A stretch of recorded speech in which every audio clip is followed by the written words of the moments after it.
Chapitre 1. Le cœur pur au sein de l'adversité. Dans le village reculé de l'ombre, où les traditions séculaires étouffaient toute étincelle de nouveauté, vivait un jeune homme nommé Élie. À seulement 18 ans, son âme débordait d'une foi chrétienne inébranlable.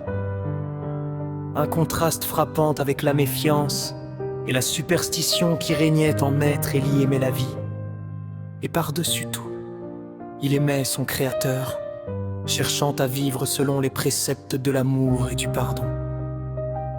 Pourtant, cette pureté de cœur n'était pas un atout dans l'ombre. Les villageois, ancrés dans leurs coutumes païennes et leurs craintes ancestrales, voyaient en Élie une menace. Ses prières, ses chants joyeux et sa gentillesse envers tous étaient perçus comme des provocations, des signes d'une influence étrangère qui risquait de briser l'équilibre précaire de leur existence. On le montrait du doigt, on chuchotait sur son passage, et les enfants étaient mis en garde de ne pas l'approcher. Le plus douloureux pour Élie fut le rejet de sa propre famille. Ses parents, craignant d'être eux aussi ostracisés, l'avaient progressivement mis à l'écart.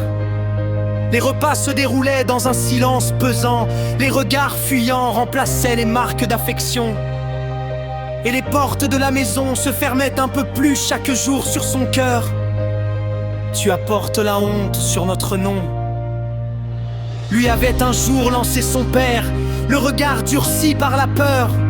Ces mots résonnaient en lui comme une sentence, le laissant seul face à son chemin, incompris et isolé malgré tout.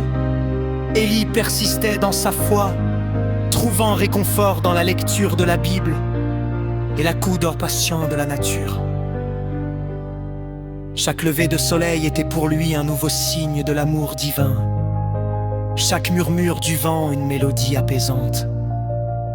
Il savait qu'il ne pouvait pas changer le cœur des villageois, mais il refusait de laisser leur amertume éteindre sa lumière intérieure.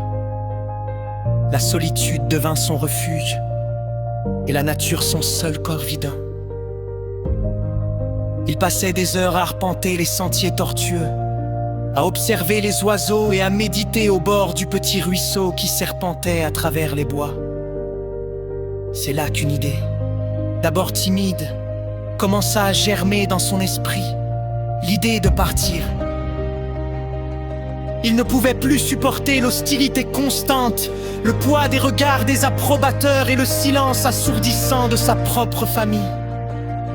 Il devait trouver un lieu où sa foi ne serait pas une source de conflit, un endroit où il pourrait enfin respirer et être lui-même.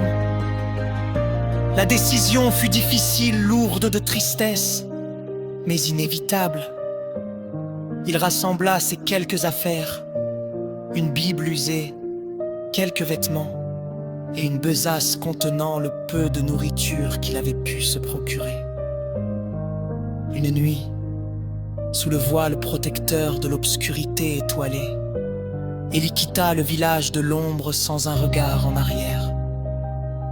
La douleur de l'abandon était immense, mais l'espoir d'un nouveau départ brûlait d'une flamme vive dans son cœur. Il ne savait pas où il allait, mais il faisait confiance à la Providence pour le guider. Il marcha des jours et des nuits, ne s'arrêtant que pour se reposer brièvement et prier. La nature sauvage, d'abord intimidante, devint peu à peu une source de réconfort. Les arbres majestueux semblaient l'accueillir, et le chant des oiseaux remplaçait les murmures hostiles des villageois.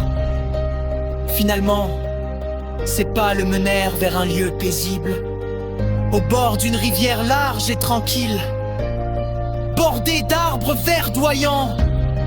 L'eau scintillait sous le soleil et l'air était rempli du doux parfum des fleurs sauvages. C'était un endroit isolé, loin de tout village, un havre de paix où Élie sentit pour la première fois depuis longtemps une véritable sérénité l'envahir. Il décida que ce serait son nouveau foyer. Abonne-toi pour la suite.